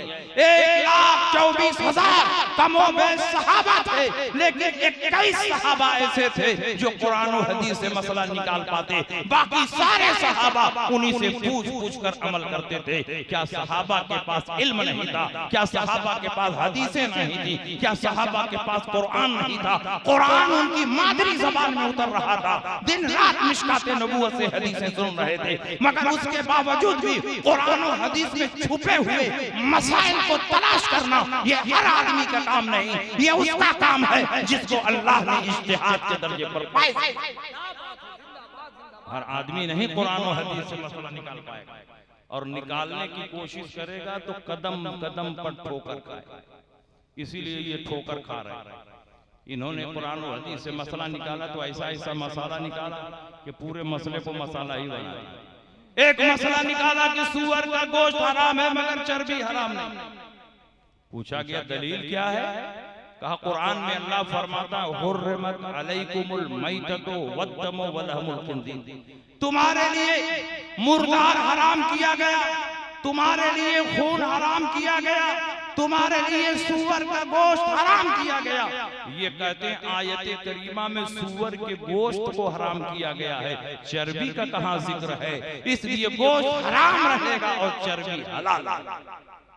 मैंने कहा तुमने ठीक ही मसला निकाला है अपने हिसाब से, तुम्हारे लिए चर्बी हलाल रहेगी, इसलिए कि उसी कुरान में अल्लाह ने फरमाया अल खबीसातु लिल खबीसीना वल खबीसूना लिल खबीसात व तय्यबातु लित तय्यबीना व तय्यबूना लित तय्यबात। खबीस और नापाक चीजें नापाकों के लिए हैं, तय्यब और ताहिर और पाक चीजें पाकों के लिए हैं। हम पाक हैं तो शब बारात का हलवा है, हम पाक हैं तो 11वीं का खिचड़ा है। तुम नजिस और नापाक हो तो तुम्हारे लिए सूअर की चर्बी। हमें 11वीं 12वीं का खिचड़ा मुबारक हो और तुम्हें सूअर की, तुम्हारे किस्मत में सूअर की चर्बी ही। इसलिए मेरे भाइयों इन जमातों से होशियार, औरतों की तरह यहाँ नियत बांधना, हाथ रखना। यहाँ हाथ रखने की कोई हदीस साबित नहीं। पूरे हिंदुस्तान के गैर मुक़ल्लिदीन को मेरा खुला हुआ चैलेंज है, पूरे हिंदुस्तान के सारे गैर मुक़ल्लिदीन, उनके सारे मुफ्ती, उनके सारे शेखुल हदीस, शेखुल 25 सब जमा हो जाएं, लेकिन एक भी हदीस दिखा नहीं सकते कि मर्दों को नमाज में सीने पर हाथ रखने का हुक्म दिया। हजरत अली करमल्लाहु ताला वजहुल करीम फरमाते हैं, अबू दाऊद की हदीस है, फ़इन्न मिनस सुन्नति वज़अल यमीन अलल यसार तहत सुर्रा। ये बात सुन्नत से है कि दाहिने हाथ को बाएं हाथ पर रखकर नाक के नीचे बांधा जाए। नाक के नीचे हाथ बांधना ये रसूलुल्लाह की सुन्नत। और यहाँ हाथ बांधना, मैंने हज के जमाने में गैर मुक़ल्लिद से बहस हुई 2 घंटा अरबी जबान में, तो मैंने कहा कि ये बताओ कि हमसे तो बात बात पर बुखारी की हदीस मांगते हो, मिलाद जायज़ है तो बुखारी में दिखाओ, सलाम जायज़ है तो बुखारी में दिखाओ, उर्स जायज़ है तो बुखारी में दिखाओ, क़याम जायज़ है तो बुखारी में दिखाओ, ईसाले सवाब जायज़ है तो बुखारी में दिखाओ, लेकिन तुम भी तो बुखारी में दिखाओ कि मर्दों को नमाज में सीने पर हाथ बांधना चाहिए।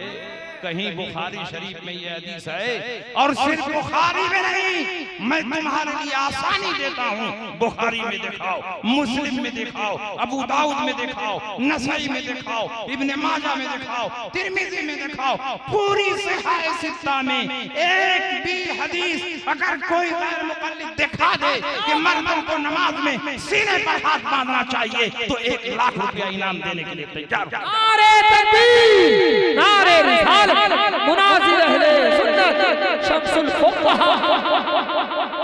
कहीं सीने पर हाथ बांधने की हदीस साबित नहीं। मैंने पूछा कि बताओ तुम सीने पर हाथ क्यों बांधते हो, तो कहा सही इब्ने खुज़ैमा में है। मैं कहा अल्लाहु अकबर, उतना दूर चले गए। सही इब्ने खुज़ैमा, बुखारी, मुस्लिम, तिरमिज़ी, अबू दाऊद, नसई, इब्ने माजा, इन हदीसों पर नहीं अमल हो सकता था। सही इब्ने खुज़ैमा में चले गए। मैंने कहा क्या है सही इब्ने खुज़ैमा में? कहा वाइल इब्ने हुज्र ने फरमाया तुम्हारे लिए सुन्नत यह है कि तुम सीने पर हाथ बांधो। मैंने कहा उन्होंने औरतों को फरमाया था तुम्हारे लिए सुन्नत यह है कि तुम सीने पर हाथ बांधो। तुम औरत हो कि सीने पर हाथ रखोगे? औरतों के सीने पर कुछ है जिसको छुपाने के लिए यहाँ हाथ रखने का हुक्म दिया गया है। इस्लाम एक पाकीज़ा मज़हब है। जब हमारी माँ और बहनें नमाज के लिए खड़ी होती हैं तो इस्लाम ये चाहता है कि अगर एक तरफ अल्लाह की इबादत हो रही है तो दूसरी तरफ औरत की पर्दापोशी भी होती रहे। क्योंकि इसमें औरत की पर्दापोशी ज्यादा है। पर्दापोशी के लिए औरतों को हुक्म दिया गया कि तुम सीने पर हाथ रखो। तुम क्यों सीने पर हाथ रखे हुए हो? क्या तुम औरत हो कि सीने पर हाथ रखोगे? अगर मर्द हो तो मर्दों वाली हदीस पर अमल करो, और अगर औरत हो तो औरतों वाली हदीस पर अमल करो, और दोनों के बीच में हो तो जिस पर चाहो अमल करो। हम तुमसे झगड़ा करने नहीं जाएंगे। क्या जुमले हैं, जिंदाबाद। और महीने में 6 दिन की नमाज भी छोड़ दो ताकि मुकम्मल मुसाबत हो जाए। इसलिए मेरे भाइयों ये अहले हदीस नहीं है, मुनकिरीने हदीस है। ये मुनकिरीने हदीस हैं, ये तारीकीने हदीस हैं। इनका अमल हदीस पर नहीं है बल्कि हदीस के खिलाफ है। अल्हम्दुलिल्लाह हम लोगों का अमल हदीस सही के मुताबिक है। इसलिए हम और आप पूरी मजबूती के साथ मसलक आला हजरत पर कायम रहें। मसलक आला हजरत कोई नया मसलक नहीं बल्कि सहाबा के मसलक का नाम मसलक आला हजरत। बस इन्हीं बातों के साथ मैं आपके दरमियान से रुखसत हो रहा हूं, और इंशाअल्लाह फिर कभी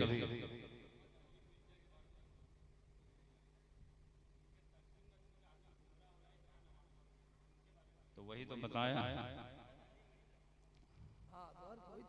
वही चीज वही हदीस तो सुनाया है। कौन मोहम्मद अली मिर्जा है मुझको तो मालूम ही नहीं।